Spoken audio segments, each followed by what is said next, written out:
తెలుగు సాహితీ ప్రియులకు మౌనశ్రీ మల్లిక్ నమస్కారం.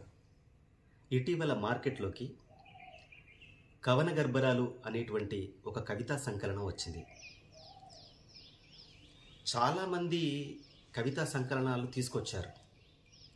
కానీ ఈ కవితా సంకలనంలో అనేకమైనటువంటి ప్రత్యేకతలు ఉన్నాయి. 100 ఏళ్ల సాహిత్యంలో 100 ఏళ్ల సాహిత్య చరిత్రలోంచి అత్యద్భుతమైనటువంటి ఆణిముత్యాల లాంటి కవితలను సేకరించి కవన గర్భరాలు పేరుతో రూపొందించారు. ఇందులో లబ్ధ ప్రతిష్ఠులైనటువంటి మహానుభావులు, మహాకవులతో పాటు ఉదీయమాన కవులను కూడా తీసుకొని వాళ్ళ కవితలకు కూడా ఇందులో చోటు కల్పించారు.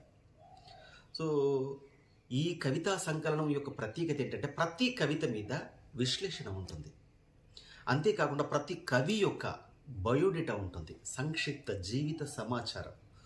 సో అంతేకాకుండా అనువాదాలు ఉన్నాయి, చమత్కార కవితలు ఉన్నాయి, మినీ కవితలు ఉన్నాయి, తర్వాత మినీ కవిత ప్రక్రియలు కూడా ఇందులో ఉన్నాయి. సో వీటన్నిటి సమాహారం. ఇప్పుడు కవిత్వంలో ఒక కవికి కవిత్వం మీద అభిప్రాయం ఏమనుంది, అసలు కవిత్వం అంటే ఏంటి, తన మనసులో ఏమనుంది, అది కూడా ఉంటుంది. అలాగే ఒక కవి మీద ఇంకొక కవి చేసినటువంటి కామెంట్స్ ఏంటి, ఇలా ఉండడమే కాకుండా ఏ కవికి ఏ పురస్కారాలు ఏ సంవత్సరంలో వచ్చాయి, చాలా రకాల అవార్డులు ఇందులో పొందుపరిచారు.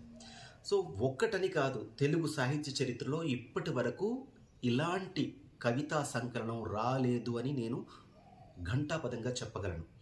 అంతేకాకుండా ఈ పుస్తకం రూపొందించడానికి చేపూరు సుబ్బారావు గారికి, వికే ప్రేమచంద్ గారికి 6 సంవత్సరాల కాలం పట్టింది.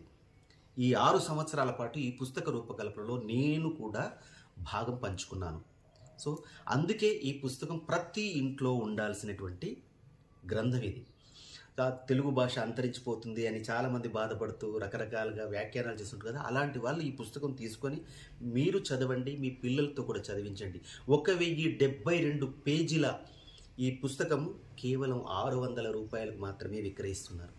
సో ఇలాంటి వివిధమైనటువంటి అంశాల సమాహారం ఒకే చోట ఉండడం అనేది ఒక అద్భుతమైనటువంటి విషయం. ఈ ఉద్గ్రంథం మీ ఇంట్లో తప్పకుండా ఉండాలి.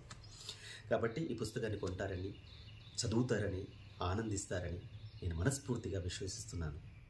నమస్కారం.